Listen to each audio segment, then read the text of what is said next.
উমা, দাদা দাদা, বাচ্চা ছেলে তো বুঝতে পারিনি, ও বলে মেরে দিয়েছে। ও ছেলের হয়ে আমি আপনার কাছে ক্ষমা চাইছি, আপনি ওকে ক্ষমা করে দেন। এত ক্ষমা চাওয়ার কি আছে? বাচ্চা ছেলে এই বয়সে খেলবে না তো কখন খেলবে? এখনো বলছি ভালোই ভালো খুলি দে। না না, আমি খুলতে পারবো না। খুলতে পারবে না? আমাকে তো ভালো করেই চিনি, আমার নামও টনি।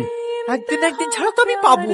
সেদিন তোর পা দুটো আগে কাটি, তারপর হাত দুটো। তুই তখন মৃত্যুর লেগে আমার সাথে ভিক্ষা চাপি, তবু আমি তোকে মারবো না। তো চোখ দুটো উপড়ে ভ্যাটা খেলবো।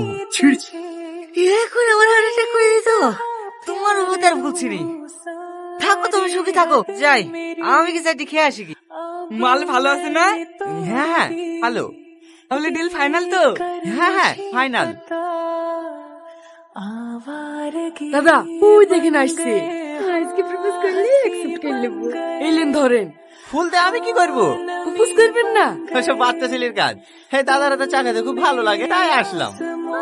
ডাকছি বুঝি? কি হয়েছে তোমার?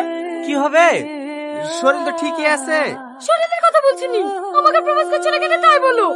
বাড়িতে বউ আছে, তোমাকে প্রপোজ করবে কি করি? দাদা, আপনি বিয়ে করলেন কবে?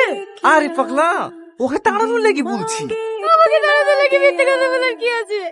বললেই পারতেন আমাকে পছন্দ না।